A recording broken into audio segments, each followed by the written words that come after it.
Okay, so like, I'm sorry, this group of like old people just got off this embassy suite bus. I guess they had been like partying all night, so it looked like a whole bunch of like moms and grandmas that were drunk as fuck. They get off the bus. We're packed in there like sardines. It's like it's fucking hot in there. Let's go to Fuck It's because there's an actual restaurant called Fuck It's, which is hilarious. Anyway, I actually had something I wanted to say. So I met these group of sisters from Europe today. Really cool girls. They all came in on skates, which was super dope. And they're like, so they bought a van and they're like driving. They're doing like a cross America tour in the van. Um, wow, which is just fucking incredible. um, yeah, so like they're going to New York, they're going to New Orleans, and I'm actually planning to go to New Orleans too. New Orleans is a ton of fun. It's basically like Bourbon Street, which is kind of like Nashville in a sense, where you can just drink all day, and that's like the culture is drinking all day.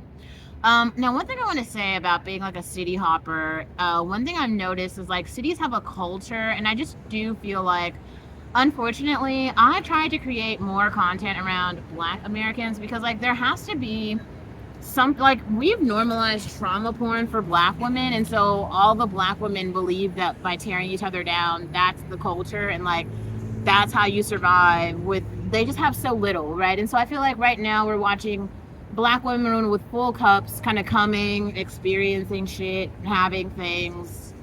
This is like we're like normalizing basically being a college graduate for the first time, which I don't see how that's the bar, but like that's the bar. Like, which is very silly.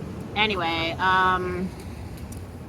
so I I want to talk about my escapades through Europe, basically, and how I plan to do it.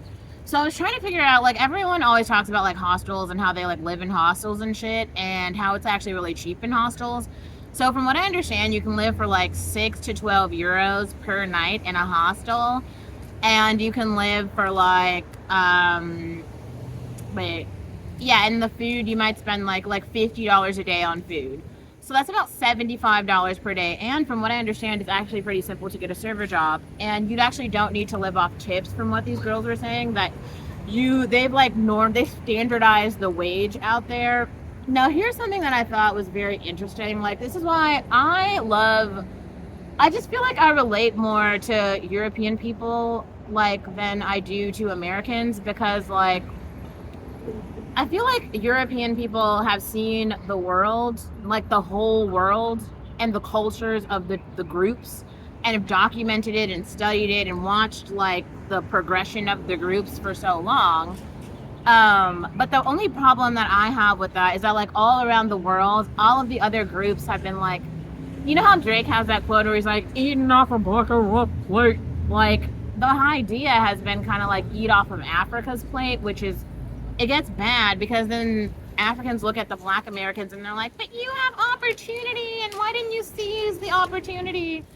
And I will say this, like Black Americans are tired, like just slavery, just say that because it's too exhausting to explain all the other things. Like nobody has the time. Like it just goes back so far. Okay? And like so the point is the reason that people haven't taken any opportunities is because they want free shit and they deserve it, and they're going to get it one way or another. It's called reparations. You don't have to like it. You can be upset about it. You can have your feelings. Oh, we deserve this and us too, and we should have a movement. No, you shouldn't. Like Black Americans who were enslaved and built the country deserve to have shit and have their money because that's how it goes. Like either there's equity and justice or there's not. And so when there's not, then there's going to be violence and murder and killing and non-justice and lawlessness like there is now.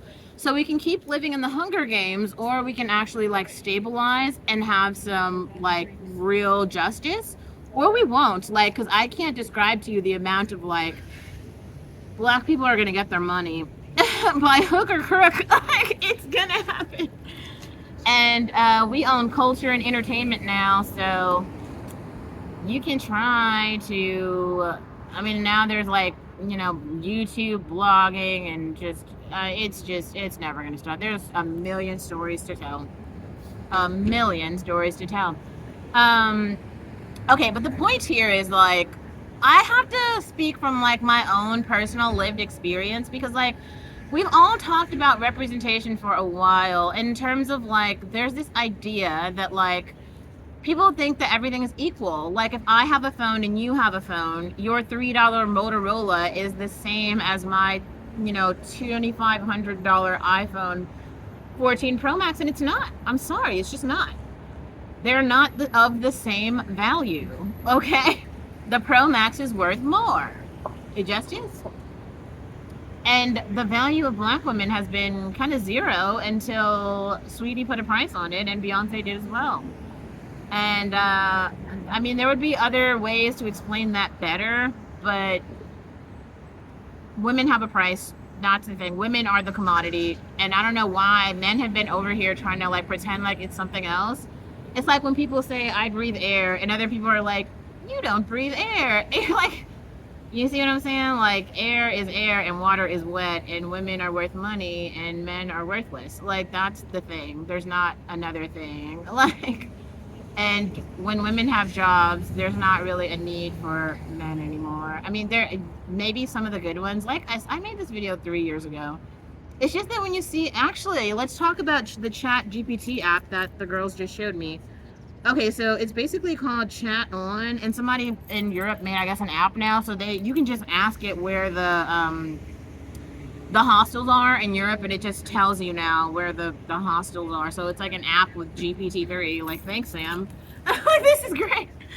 Yeah, and also, okay, €6 a night. I feel like I could do like a whole year in London. Like for €6 a night. Are you joking? Yeah, this is great. Also, maybe I should make more content about life maxing simply because like I think maybe all girls should do hostel life just for a minute, which I feel is it's like college basically. It's like dorm life and sharing. Oh, okay, this was another concept that I wanted to bring up, but there's just so many concepts. It's like hard to. I'm like my thoughts are muddled because there's just so much information, right? The big idea here though is that like I know it kind of seems like there's this like monolithic thing happening with the swarm and the like everybody's TikTok and all the shit, but honestly we don't all think alike. And like if you are suffering, I don't have to care. If you are suffering, that sounds like a you problem, not a me problem. And I've simply been over here complaining about my problems, and everybody else has been saying that it's a we problem, and that's what I mean. I don't think it's fair. I don't think it's fair to talk about socialism as though it affects everyone. The point of capitalism is like putting a price on shit and saying that you have to pay if you want to. You have to pay if you want to play. That's the whole point. It makes everybody fall in line. It's like if I want another iPhone, if I want 2 iPhone Pro Maxes, I have to go to work for a certain amount of hours and days to get it. Otherwise, I just won't go. Like once I have one, like I have one and I have insurance on it, so like if it's lost or stolen or damaged, I can just replace it with my insurance.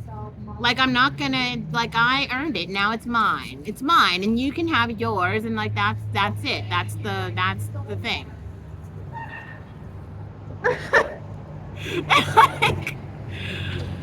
And I feel like that hasn't been said like enough, okay, at least in the black community, because everyone keeps talking about how like they keep saying we,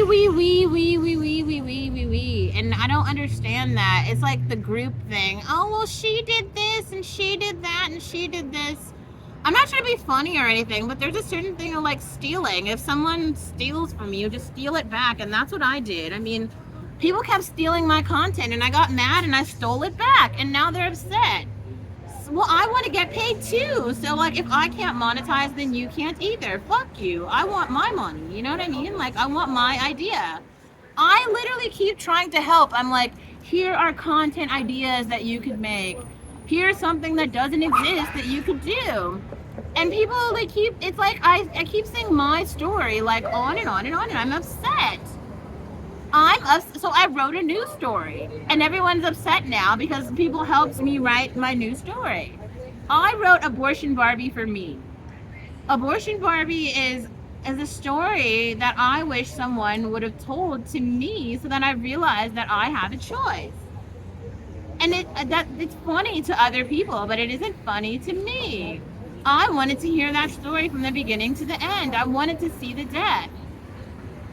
I wanted to see the fetus. And if you feel bad about it, that's not my fucking problem. Like, you can be sad, but I don't care.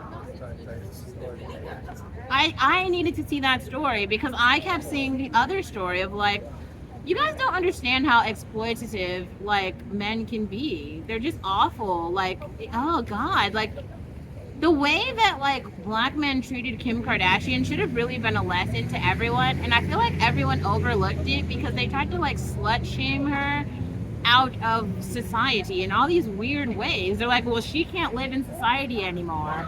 And it's like, well, obviously she lives in society. I mean, she's fucking here. And also, like, she's really beautiful, but like, maybe she did some slutty shit, but she's not like dead. And I mean, the story just kept going. And these awful, like, people just wouldn't let it go. They just wouldn't let it go. And so I feel like that's why we had to have like Cardi B and Meg Thee Stallion come and put a price on pussy so everybody knew. So it wasn't confusing. So nobody was like confused about it. Like, I think everyone thinks that Meg's stories are a joke, but it's not. Like, Meg and like Rihanna, like, I'm sorry, but black girls have been out here like pimping for real. Like fucking what's her face? Like the whole, like, y'all think that's a joke. Like, you could milk these niggas for anything. You can be like, give me $300 million and they'll give you the money. Like, you don't do anything. You can just be like, I want the money now. Square cash me right now. They'll do it. Like, I'm telling you, like, don't fucking do it. I don't know. I feel like I tried to show it over and over. Like, I literally went bald and I showed you guys all the dates that I went on when I had no hair, no shoes, and flip-flops, a $1 dress from Amazon. That dress was actually pretty great. I got that dress for $1 off of Amazon. Like $1. That's the one when I was like, talk to me nice. Bia quoted that, which I like. I appreciate it. I don't know. We just need different narratives. That's the point. We need different narratives.